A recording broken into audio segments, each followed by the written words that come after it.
Hello there. This is a review or recap of session 3 of my Castles and Crusades Freeport campaign.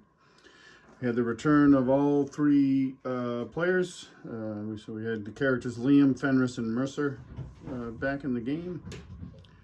And this takes place a couple weeks after the last session, session 2. So they've been just kind of, over the last couple weeks, they've been just hanging out in Freeport, getting used to it, because none of them are natives of the city of Freeport.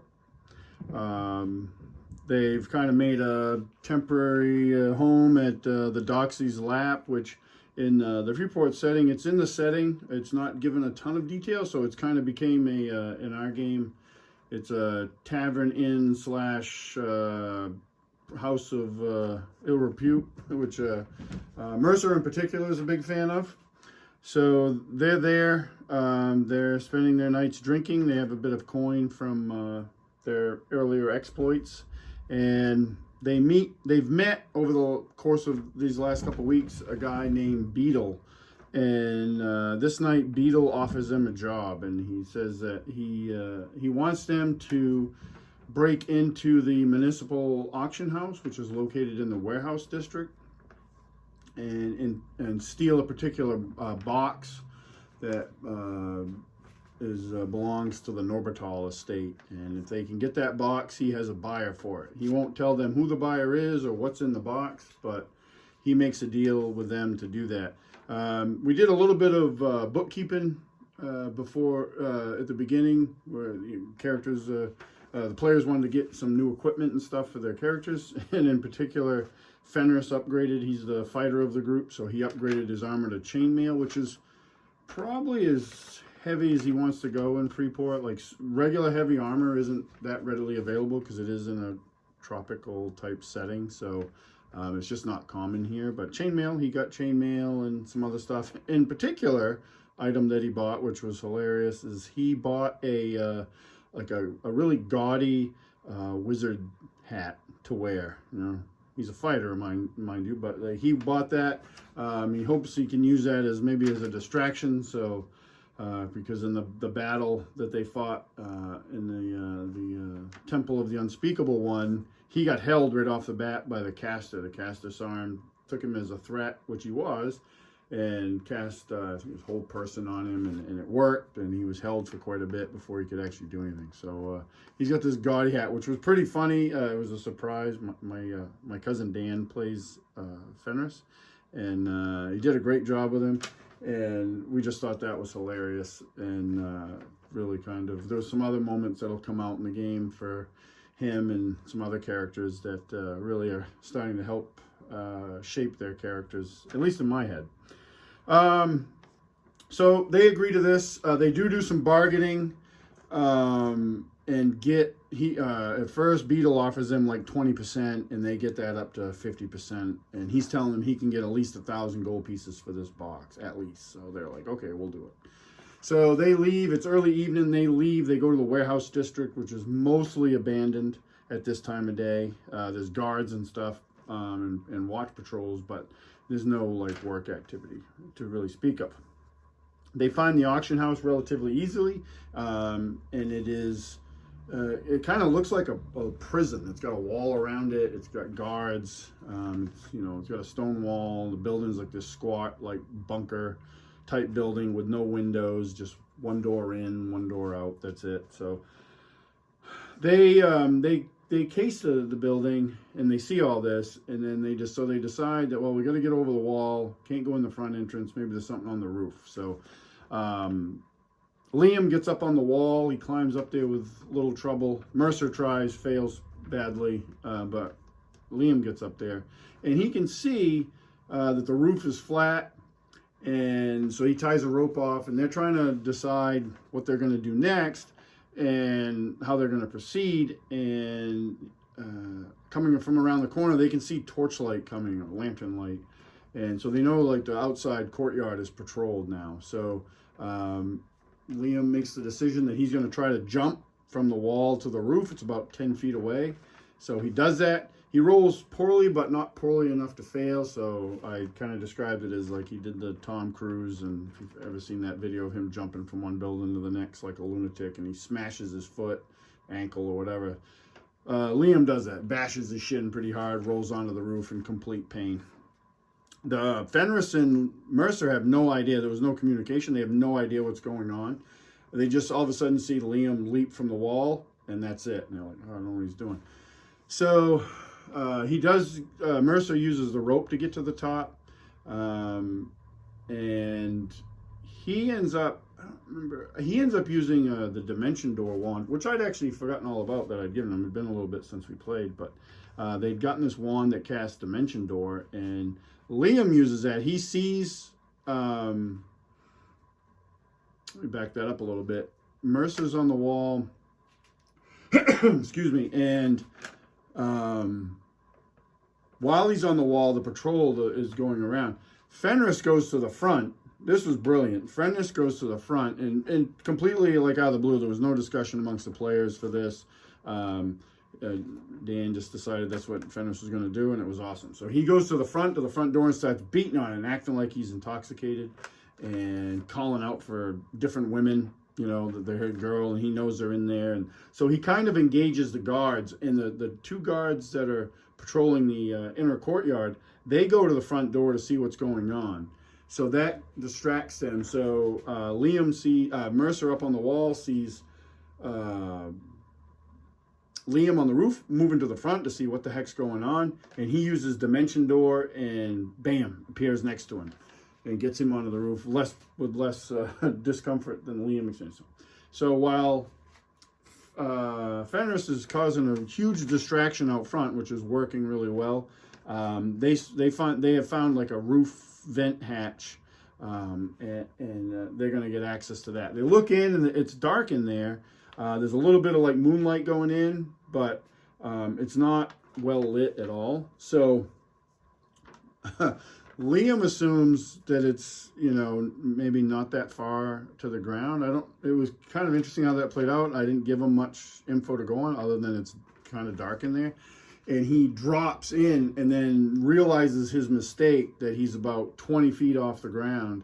And it was described as like when you're walking up a set of stairs or down a set of stairs and you miss that one, or you think there's that extra one, and he just and just realizes as he disappears into the darkness that he's made a bad mistake, and he crashes to the ground, takes a little bit of damage. We had made some rolls to see if he was quiet or not, and he actually was fairly quiet in his crash, but like he's laying on the ground hurt. So Mercer sees this, and he's like, well, that's not the best way to go. So he tries to climb underneath, and I described that, well, you do see like this big post and beam rafters holding up the roof. And so he's like, well, I'll climb on those and then find a way down, maybe drop onto a pallet of crates, which they've seen. They did get a glimpse of those. So he goes to climb down, pooches his roll, and grabs onto a beam that's covered in rat feces and just loses his grip, and he crashes to the ground next to Liam. And he was not quiet about it, so that did alert the guards that were interested. But the guards are now distracted because they have, so that happened, you'll hear that happen like in this area. And there was guards in this room, and then I don't have the outside wall, but like the outside wall is here. Let's see if I can do this without screwing it up. And so the outside, there's a fenced in area here, and the wall goes around like so. So there's a bunch of guards here. They hear a guy, two people in this room. This is the auction room, that big room with the benches. And they hear two people in there, one giving orders and the other one doing what he says. So the door opens up, light spills into the warehouse room, which is this. Those squares represent the pallets with all the crates on them.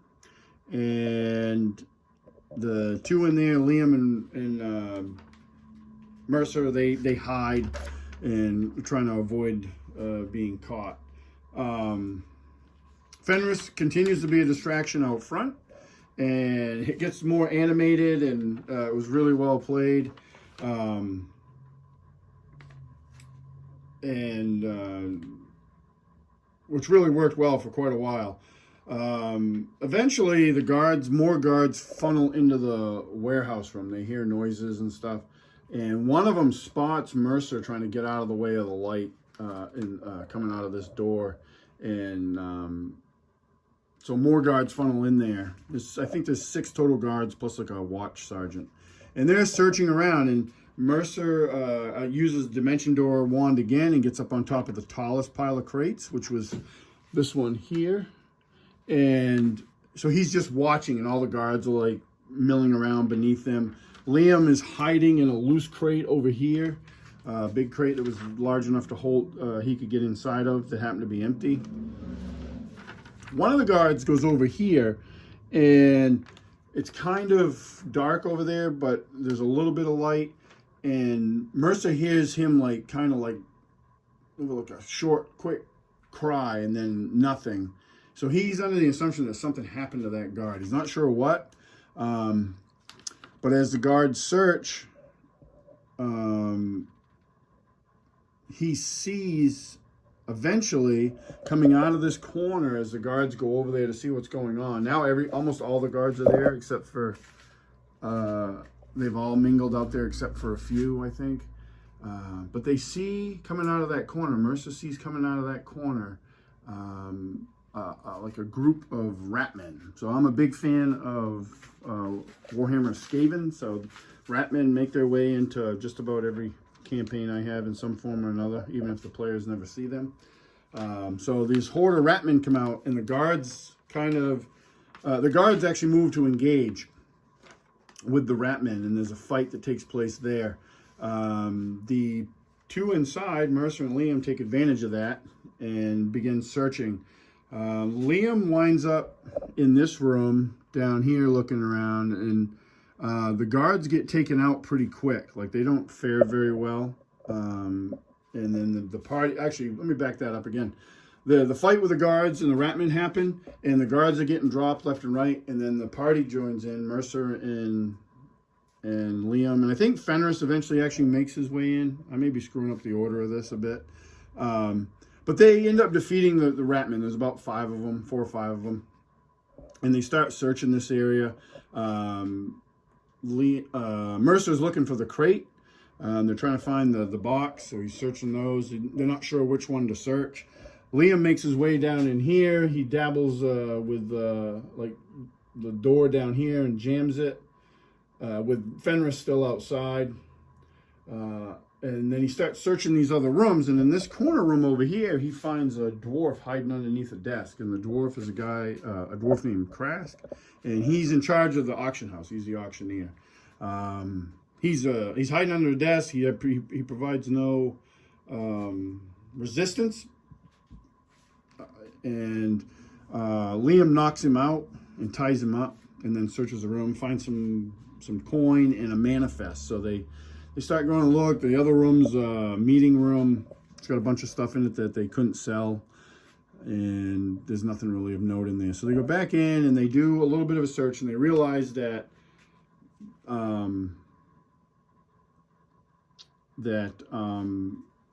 they use the manifest to find the crate that they need, and they realize, oh, all the crates are marked, and the one they're looking for has a big K on it. They're looking for the Norbertal estate, so they figure that out. Fenris had made his way inside, because that comes up in a second. He did, I believe, come in at the end, and he helped fight with the ratmen. He definitely did. And they end up dragging Krask, the dwarf, out there to get information from, and he tells them, oh, the box they're looking for, it's not on the manifest, it's not on the pallet, so it's not here. They question him a little bit, and then Liam knocks him out again. Now, before that, Mercer had made a point to cover his face so he couldn't be identified. He was the only one that had done that.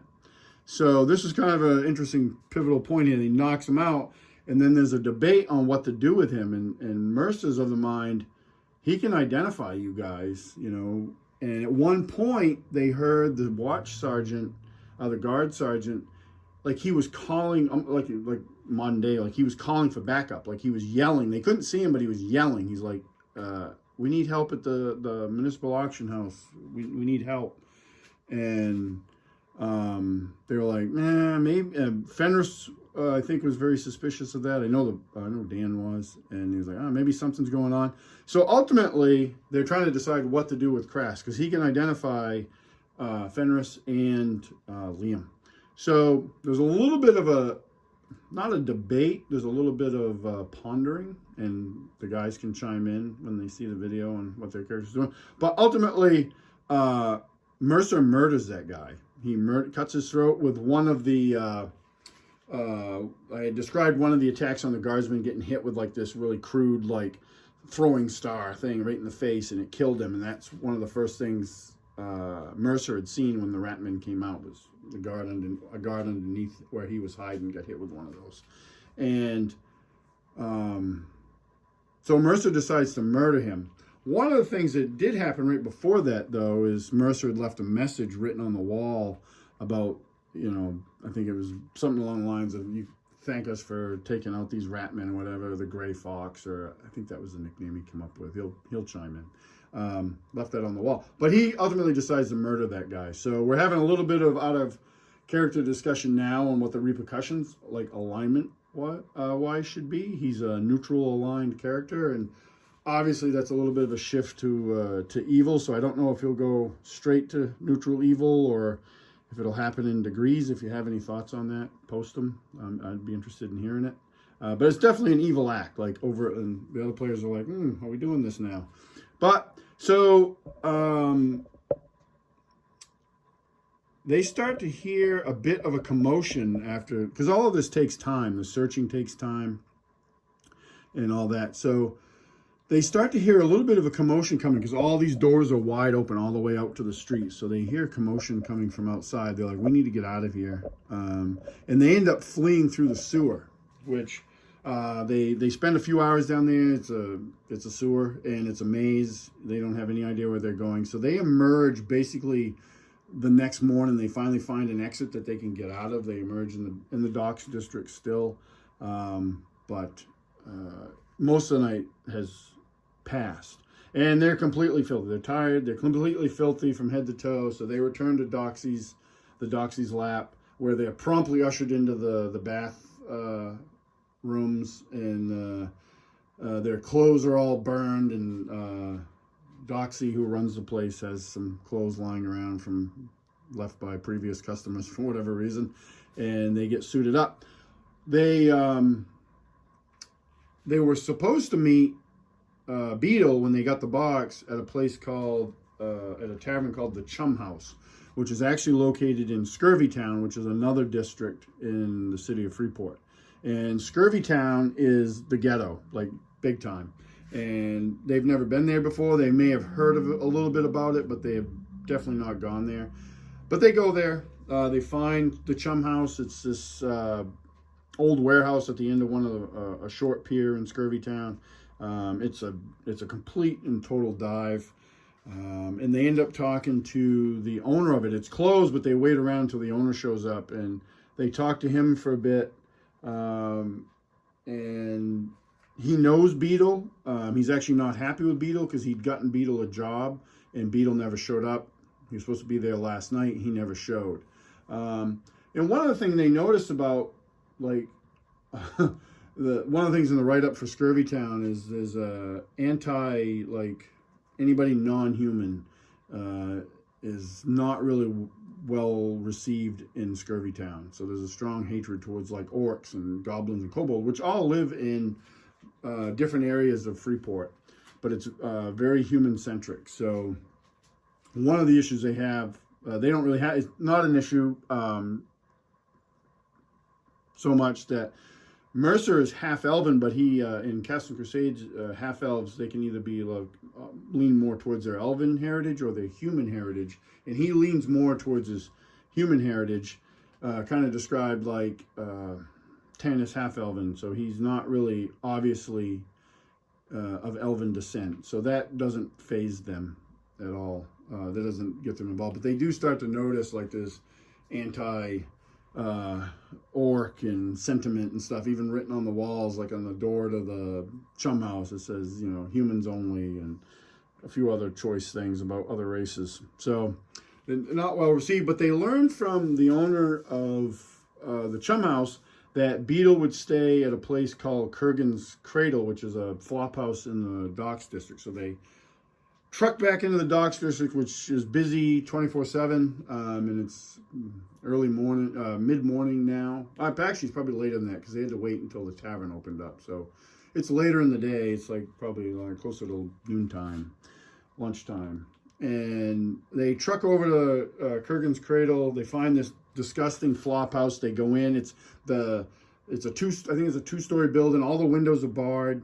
They go in the front door, and it's just like a little foyer area, and there's a guy behind a secure window area, and he greets them. He's a total slime ball, and they end up asking about Beetle, and he knows Beetle, and he says, well, Beetle hasn't been around in a few days, and I don't care what kind of money he comes into, selling all his stuff. So they buy a bag of Beetle's stuff, and they pay like 20 gold pieces. They tried to negotiate. Liam tried to negotiate, but he's not very good at it. So they haggle back and forth at 20, and at one point the guy offers it for 17 gold pieces, and then he goes back up to 20, and they end up saying screw it and just paying for it. So they find a couple things. Mostly it's crap. He's got a soiled underclothes, blood-stained shirt, weighted knucklebone die, broken knife. But a thing of interest they do find is this very nice silk bag with the letter K embroidered on it, which they like, oh, well, the palette, the Norberdal, had the letter K too. So there's some sort of connection there. They realize, they're not sure what it is, but that they know there's some sort of connection. So we kind of ended the session there. We ended the session there with the plan that they're going to investigate that a bit further and maybe track down some people that they know. They might go see Brother Egil in the next session to see if there's anything he knows.